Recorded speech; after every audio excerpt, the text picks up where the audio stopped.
জাতীয় পরিচয়পত্র সেবা সাথী নির্বাচন কমিশন থেকে সংবিধিবদ্ধ নতুন কমিশনে স্থানান্তরের প্রতিবাদে সারা দেশের মতো চাঁপাইনবাবগঞ্জেও মানববন্ধন ও অবস্থান কর্মসূচি পালিত হয়েছে। বৃহস্পতিবার ১৩ মার্চ সকাল ১১টা থেকে দুপুর ১টা পর্যন্ত জেলা নির্বাচন অফিসের সামনে মানববন্ধন কর্মসূচি নির্বাচন কমিশনের সামনে অ্যাসোসিয়েশনের আয়োজনে এই কর্মসূচি পালন করা হয়। কর্মসূচির অংশ হিসেবে জেলা ও উপজেলার নির্বাচন অফিসের কর্মকর্তা কর্মচারীরা সকল কার্যক্রম বন্ধ রেখে প্রতিবাদ জানায়, যার ফলে সেবা প্রত্যাশীরা ভোগান্তির শিকার হন।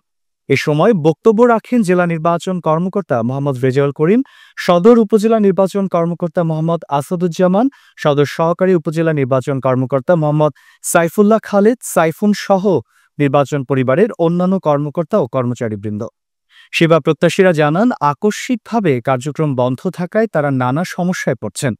তবে আন্দোলনকারীরা বলছেন, জাতীয় পরিচয়পত্র সেবার স্বায়ত্তশাসন রক্ষায় এই প্রতিবাদ চালিয়ে যাওয়া হবে। নির্বাচন অফিসে এনআইডি ভবনে আমরা এনআইডি নিতে আসি।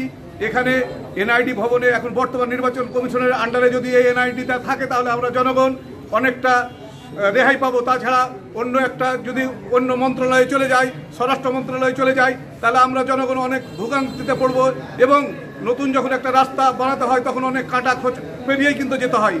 তখন এখনো আমাদের নির্বাচনের কার্যক্রম স্বাভাবিক হয়েছে।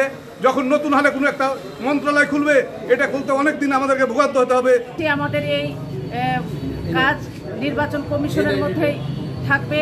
আমরা এটা বাইরে নিয়ে গেলে আমাদের জন্য কষ্ট হবে, কারণ নতুন জায়গায় গেলে নতুনভাবে আমাদেরকে আবার হয়রানির শিকার হতে হবে।